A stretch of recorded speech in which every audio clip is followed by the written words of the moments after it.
sou Giancarlo, professor do CPT Cursos Presenciais e da Senva Pós-Graduação. Venho aqui comentar com vocês a respeito do exame andrológico e da criopreservação espermática de sêmen de touro. Bom, qual a importância hoje de um exame andrológico? Até qual ponto eu posso culpar uma vaca dela não ficar gestante, ou até mesmo um lote de animais de não ficar gestante, e sempre fechar os olhos para o principal condutor da fertilidade dessas vacas, que neste caso seria o touro. Quando não se utiliza inseminação artificial ou inseminação artificial em tempo fixo, vale relembrá-los que a gente tem o papel do touro. Fundamental que a fertilidade desse touro seja tão importante quanto a da vaca. E para isso, a gente tem que analisar este animal de forma a entender se naquele momento ele se encontra apto ou não para a reprodução dessa fêmea bovina. Então vamos ressaltar aqui alguns objetivos de um exame andrológico. Primeiro objetivo que eu possa ter de um exame andrológico: a maioria das fazendas hoje que vende tourinhos agregado à genética, obrigatoriamente deveria entregar na venda do touro o relatório daquele animal como apto à reprodução. Independente se estão efetuando ou não, deveria ser uma exigência por parte do produtor. Outro objetivo do exame andrológico é a gente avaliar a puberdade de tourinhos. Se naquele momento ele já se encontra púbere e se efetivamente ele já é maturo sexualmente. Porque às vezes a gente tem animais púberes, entretanto ainda não são maturos sexualmente. E isso é importante durante a realização de uma avaliação por exame andrológico. Além do mais, hoje nós temos que avaliar esses animais quanto à sua fertilidade, podendo este animal ser infértil ou até mesmo subfértil. E é necessário a realização de um exame andrológico para a criopreservação espermática do sêmen desse touro, tendo em vista que antes mesmo de eu pensar em realizar o congelamento ou até mesmo o resfriamento do sêmen desse touro, que ele antecipadamente passe por um exame andrológico. Quais seriam essas etapas do exame andrológico? Já que ele é tão importante, já que a nossa relação hoje touro-vaca gira em torno de um touro para 30 vacas, às vezes um touro para 40, muitas das vezes um touro para 25, outras um touro para 50. E como que eu relaciono esta proporção de vacas para cada touro? Principalmente avaliando a fertilidade desses animais. Onde, no exame andrológico, a gente deve, ao realizar todo o processo de contenção do animal adequadamente, para que durante a realização desse exame venha a ocorrer de forma segura, tanto para o profissional que executa o exame, até mesmo para o próprio animal. Além da contenção, a gente fazermos uma identificação desse animal muito bem detalhada, seja o nome, o número do registro, as informações de idade, informações da raça desse touro. Isso é fundamental para a conclusão de um exame.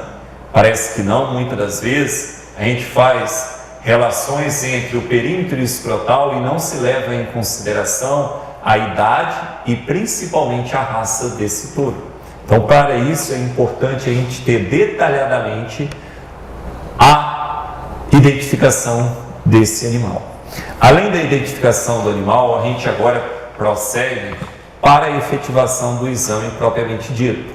Mas vale lembrá-los que antes de eu iniciar a avaliação do animal, que eu já deixo os meus materiais de prontidão, meu microscópio, minha mesa aquecedora é já aquecida com lâmina, com lamínula, com ponteira, para a realização dessa análise seminal deste touro ao ser coletado.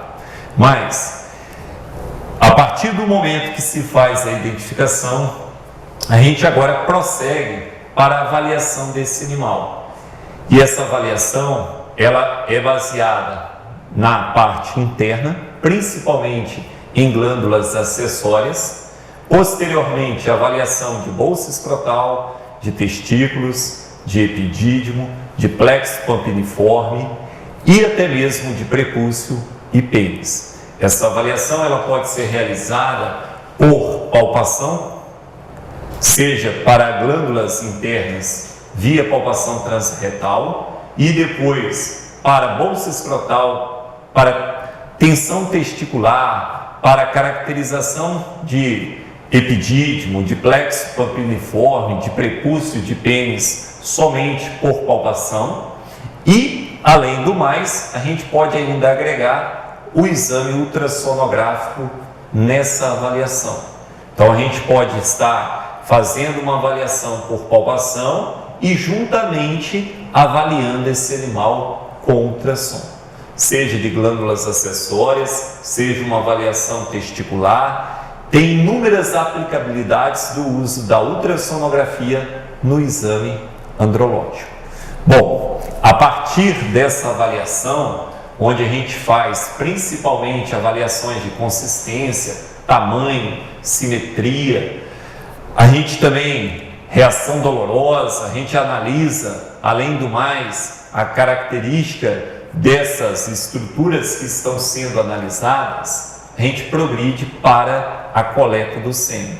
E nesta coleta do sêmen existem inúmeras formas da gente estimular esse animal a ejacular. Entretanto, em touros, uma das formas mais comuns de ser utilizada em exame andrológico seria a coleta por estímulo pelo aparelho de eletroejaculador, onde mimetiza através de tensões elétricas um choque, de baixa tensão, onde faz com que esse animal venha a ejacular.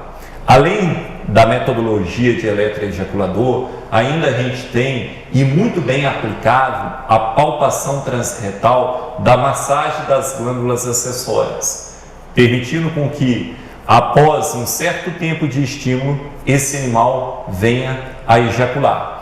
E até mesmo a gente tem outras formas, como a coleta por vagina artificial e demais aí que não são aplicáveis ao touro, mas que no caso de outras espécies, como coletas farmacológicas e tudo, poderiam ser utilizadas. No touro, a principal delas é o estímulo por eletroejaculador, massagem e também por vagina artificial.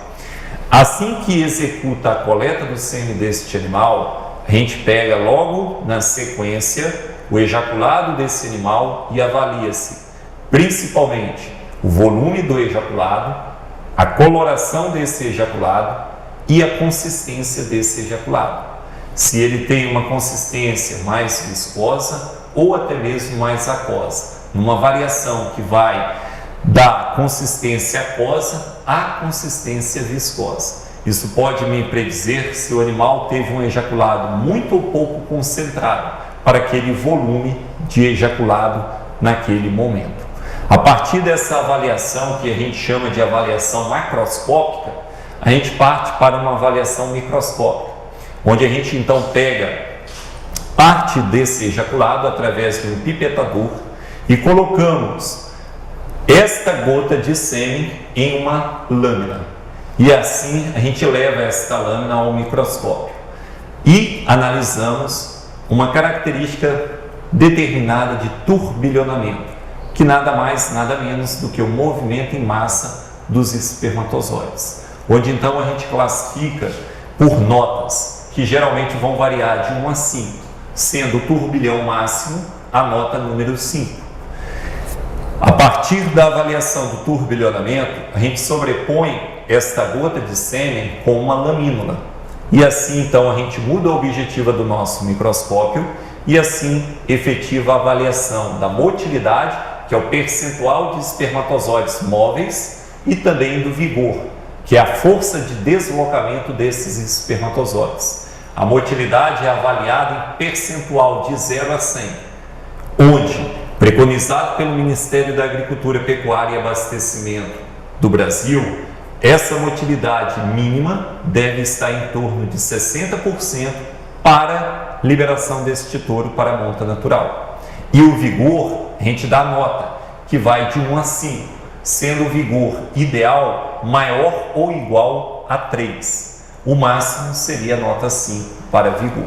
A partir do momento que a gente avalia motilidade e vigor, nós devemos retirar uma amostra para a realização do espermograma, onde então a gente avalia a anatomia espermática individual e contabiliza o percentual de patologias encontrada em cada um desses espermatozoides ora patológicos. O ideal é que a gente tenha um total de patologia inferior a 30% e que deste total de patologia a gente ainda subdivide eles em defeitos maiores e defeitos menores.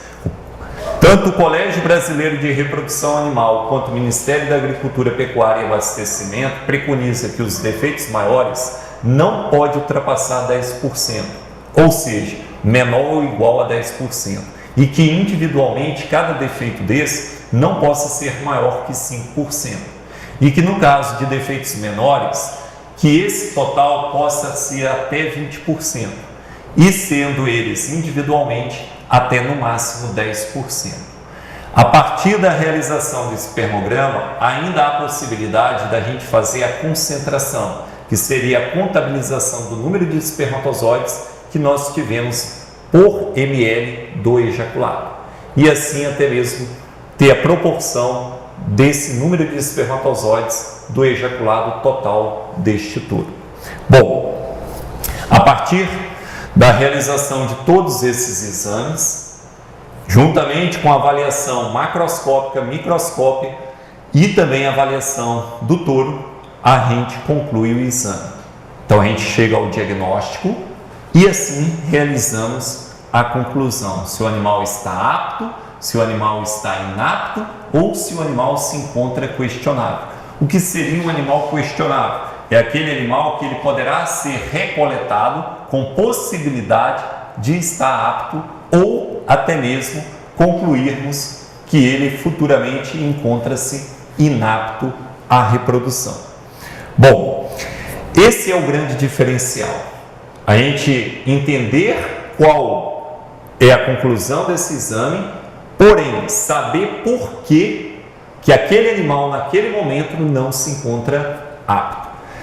Essa é uma oportunidade para você se especializar, entender que neste exame você deve sempre avaliar e se auto-perguntar se ele não se encontrar apto hoje, ele terá condições de futuramente se tornar apto ou não. Ou eu já posso concluir que o exame dele, na atual data, encontra-se inapto à reprodução. Essa é uma grande dúvida que a maioria dos veterinários tem ao realizar o laudo andrológico. Eles têm muita dificuldade de entender se aquele animal tem possibilidade de melhoras ou se ele vai manter aquele resultado do exame atual. Então, na especialização, a gente vai poder mostrar a vocês como que eu vou identificar esse animal que é apto, qual é esse animal questionável, como que ele pode vir se tornar apto e até mesmo um animal que já é inapto. Para isso, a gente deve sempre lembrar que o produtor ele está esperando de nós um diagnóstico. E essa é uma pergunta que ele se faz. Esse animal, daqui 60 dias para um próximo exame andrológico, ele tem possibilidade de se tornar apto? E a maioria dos veterinários conclui, vamos esperar para ver. Porém, já existem formas de você especular qual é aquela patologia que está fazendo com que aquele animal encontre-se questionável naquele momento. E de onde vem essa patologia? É uma patologia de fundo testicular É uma patologia de trânsito epididimário ou é uma patologia do ejaculado propriamente dito, até mesmo de um erro de manipulação, de um choque térmico que você, veterinário, pode estar proporcionando para esse sêmen.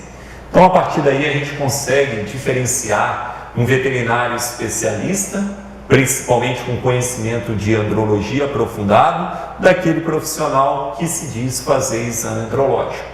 Na conclusão do exame andrológico, quando a gente define se o animal é apto, inapto ou questionável, muitos colegas médicos veterinários têm dificuldade de fazer essa conclusão. Não uma dificuldade, como eu digo assim, de receio, eles têm um pouco de dúvidas. Então, a gente tem que lembrar que na condição de patologias da reprodução do touro, a gente pode ressaltar várias delas. Isso nos leva, muitas das vezes, à conclusão de um animal como inapto de imediato, independente até mesmo da coleta do sêmen dele. Se a gente ressaltar aqui alguma dessas patologias, a gente pode lembrar de patologias de glândulas acessórias, até de patologias que envolvam o pênis do touro. Então, rapidamente, só recordar alguma dessas patologias da reprodução de touro. A gente tem, por exemplo, vesiculite, inflamação da glândula vesicular do touro. Essa inflamação ela pode ser passageira ou obrigatoriamente ela é crônica e eu tenho que descartar esse touro. Por quê? Apesar do touro estar tendo uma produção espermática muitas das vezes fenomenal, no ato do ejaculado dele, ele inviabiliza grande parte dessas células espermáticas, devido ao processo de contaminação.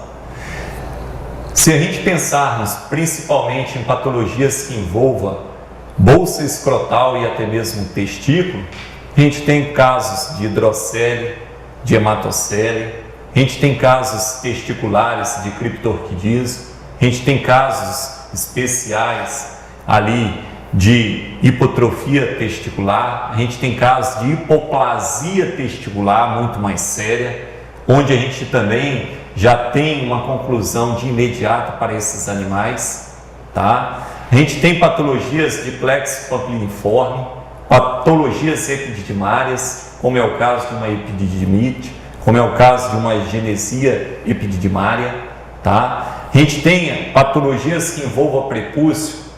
E quantas patologias a gente tem em prepúcio, principalmente relacionando prepúcio com pênis, aderência peniana, fibropapiloma. A gente tem ali casos de acrobustite, balanopostite.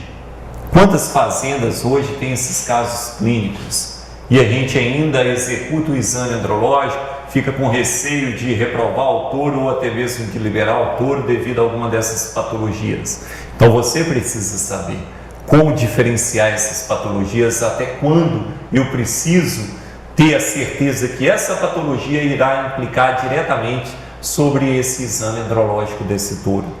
Muitas das vezes eu falo em casos principalmente ali de inflamações prepuciais, acometendo ou não ao pênis, onde a gente tem procedimentos cirúrgicos maravilhosos, tratamentos clínicos pós-cirúrgicos, de uma forma muito bem executada, só que posteriormente a gente tem ainda a inviabilidade da fertilidade desse touro, não pela qualidade seminal, e sim por um caso secundário de uma aderência peniana, por estreitamento até mesmo do ósteo prepucial. Tudo isso levaria a uma implicabilidade desse touro se tornar eficiente na reprodução. Então, por isso que você tem que ter esse diferencial, saber até qual ponto você pode ter a certeza que aquele animal é questionável e que ele terá chance de melhora. Ou se esse animal, ele no momento da coleta, da avaliação e da sua conclusão, ele já poderá se tornar inapto para a reprodução. A gente tem que ver um touro como um todo, não adianta ver somente a característica seminal do touro. Vai que esse touro tem uma boa qualidade seminal, mas ele tem um problema de aprumo, que inviabiliza o ato da monta, até mesmo da cópula. Então, a gente tem que enxergar esse animal como um todo. e, nesse momento, avaliar características individuais que pode comprometer a fertilidade e, logicamente, a eficiência reprodutiva nesses plantéis. Vale ressaltar que exame andrológico, para quem faz IATF, ele é fundamental, principalmente nos touros de repasse, o que pode vir implicar uma baixa eficiência do repasse do touro pela qualidade desses animais nos protocolos de IATF, nos quais posteriormente a gente coloca touro de repasse. A gente precisa que, além da qualidade seminal do sêmen utilizado na inseminação artificial, eu ainda possa contabilizar com a qualidade seminal desses touros de repasse. E não somente pré-estação de monta a realização desses exames. É de fundamental importância a gente avaliar o animal pré-estação de monta e até mesmo, se possível, pós-estação. Por que eu digo isso? A gente tem muito touro que entra a partir de um repouso sexual que ele ficou lá durante 8 meses de uma estação de monta parado e ele retorna à atividade reprodutiva, porém, com 2, 3 semanas após o início da estação, ele já está exausto.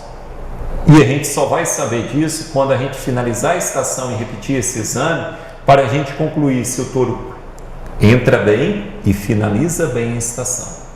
Esse seria o touro ideal. E aquele touro que entra bem na estação e 2, 3, 4, 5, 6, 8 semanas após o início da estação, ele já se torna comprometido, esse touro, ele tem uma grande vantagem de ser um animal de descarte para nós. E não aquelas formas de descarte comumente utilizadas em propriedades onde o produtor, na hora do descarte de touro para repor touros de repasse para a próxima estação, ele vai pelo peso do animal, ele vai pela característica do chanfro, ele vai pela rusticidade do animal. Então a gente tem que juntar todas essas características pretendidas pelo produtor juntamente com as características do exame andrológico. Bom, não somente o exame andrológico, a gente tem que lembrar que hoje há uma demanda do mercado para a criopreservação do espermático. E criopreservar sêmen não é somente o congelamento, ele pode estar vinculado ao resfriamento e até mesmo o próprio congelamento. O que seria interessante hoje eu realizar a coleta de um sêmen, mantê-lo resfriado para uma posterior utilização? Por quanto tempo eu poderia deixar esse sêmen resfriado? Isso já foi feito há décadas atrás. E atualmente esse assunto de resfriamento espermático na espécie bovina, ele se tornou uma realidade. A gente está vendo aí várias publicações de órgãos de fomentos de universidades aqui do nosso país, mostrando o uso hoje de sêmen resfriado. Mas não deixo de ressaltar a importância do sêmen congelado, que te dá maior flexibilidade para o uso, te dá inúmeras vantagens em relação ao sêmen resfriado. E essa criopreservação espermática, onde é efetuado o congelamento, ela é muito importante, do ponto de vista que a gente deve sempre, ao realizar a expectativa que aquele touro será então realizado o congelamento espermático, que ele antecipadamente ele possa passar por um exame andrológico, para predizer um número médio de doses que ele poderia produzir, a qualidade desse sêmen que ele tem naquele momento, tudo isso já calculando o número de doses que ele poderia, no dia da coleta para o congelamento, ele vinha produzir. E a gente já está se preparando até mesmo para o congelamento, para as etapas de resfriamento, congelamento, armazenamento, tudo isso do sêmen desse touro. Hoje, a gente observa que o uso de sêmen congelado, ele é fundamental nas inseminações artificiais e até mesmo nas IATF. Por que eu digo isso? Inseminação artificial em IATF não obrigatoriamente dependerá de sêmen congelado, que será posteriormente descongelado para o uso. Eu posso realizar inseminação artificial ou até mesmo IATF com sêmen a fresco ou até mesmo resfriado. Mas aqui no Brasil a gente tem o costume de usar sempre o sêmen que foi congelado e no ato da inseminação a gente efetuar o descongelamento para uso desse sêmen. Mas, se a gente tem um touro com mérito genético muito bom, acima da média do rebanho nacional para aquela raça, por que não a gente resfriar o sêmen desse touro ou até mesmo congelar e efetuar o uso do sêmen deste touro? Vale ressaltar a vocês que as normas do Ministério da Agricultura, Pecuária e Abastecimento ressalvam sobre o uso desse sêmen nas próprias propriedades, onde então serão feitas a coleta, processamento e o congelamento, respaldando principalmente a comercialização, a qual não poderá ser efetuada. Independentemente se você estará utilizando o touro na monta natural, se você estará utilizando o touro para congelamento ou até mesmo para resfriamento do sêmen, seja para o uso de inseminação artificial ou inseminação artificial em tempo fixo, vale ressaltar que esse sêmen é importantíssimo para a eficiência reprodutiva, pois afinal o que nos importa é número de vacas prenha e posteriormente número de vacas paridas, para que a gente tenha um total de bezerros nascidos vivos e que possa gerar rentabilidade para o produtor rural. Esse é o nosso serviço de médico veterinário, levar sempre uma exatidão dos nossos trabalhos de campo, mostrando sempre o melhor sobre as avaliações, seja do exame ginecológico, gestacional e até mesmo do exame andrológico, que a gente acaba aqui agora de conversar. Te agradeço e espero para uma próxima oportunidade a gente estar esclarecendo mais dúvidas e até mesmo melhores conhecimentos.